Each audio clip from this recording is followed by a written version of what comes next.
Hey. I was thinking, and so I wanted to come on here and share my thoughts with you.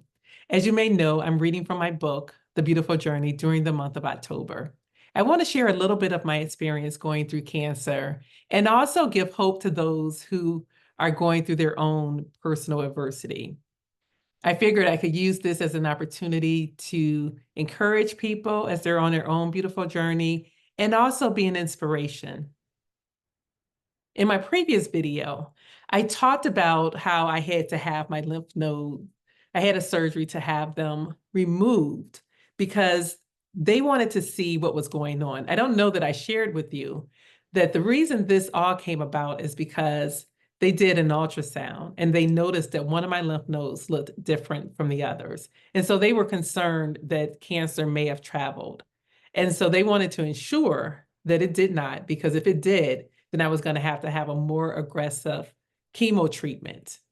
Now, I don't know that I've made a decision as to what I'm doing, but the one thing that as far as my entire treatment plan, but the one thing that I did know that I was going to do was chemo. I was going to do that first to shrink the tumor, but I didn't know which chemo treatment I was going to get.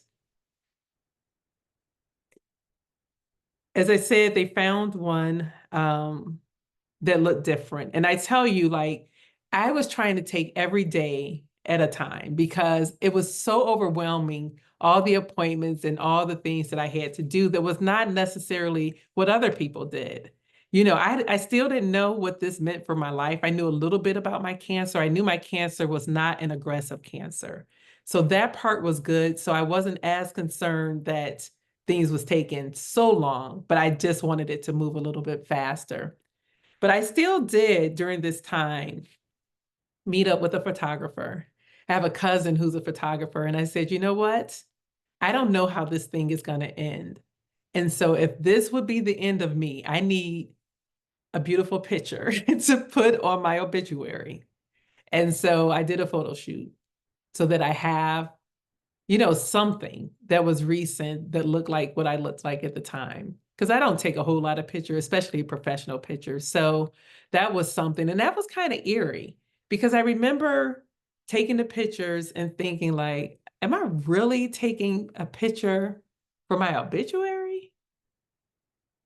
I was hoping not. But nonetheless, I wanted to be prepared if I needed to. So that is what we had done.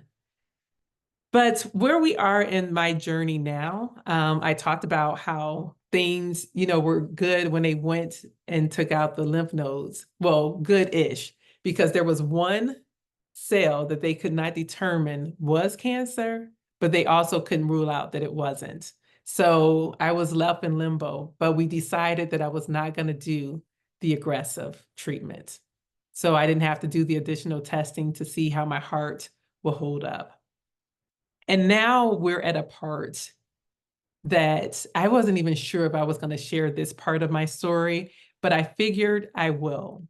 So that will come tomorrow because I'm trying to make these videos smaller.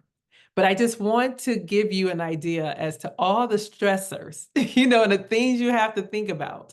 The fact that you need to prepare just in case.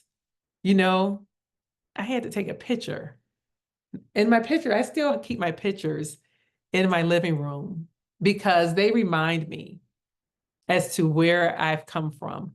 I looked a little different, not much. My hair was still gray at the time, but it was permed and longer. And so I was wearing it, I would curl it myself.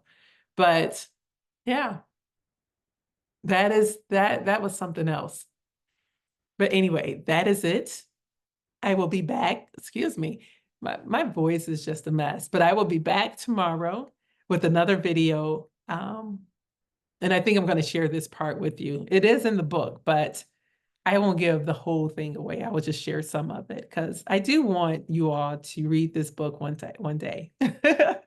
I would love for people to know my story. I always tell people, like, if you want to know Andrea, pick up my book because you will learn a lot about who I am and not that the cancer defined or made me who I am, but it definitely contributed to the person I've become since then. I mean, it was a small snippet of my life, but it was one that had the biggest impact. So Yeah. So pick up my book. You can always buy it from me.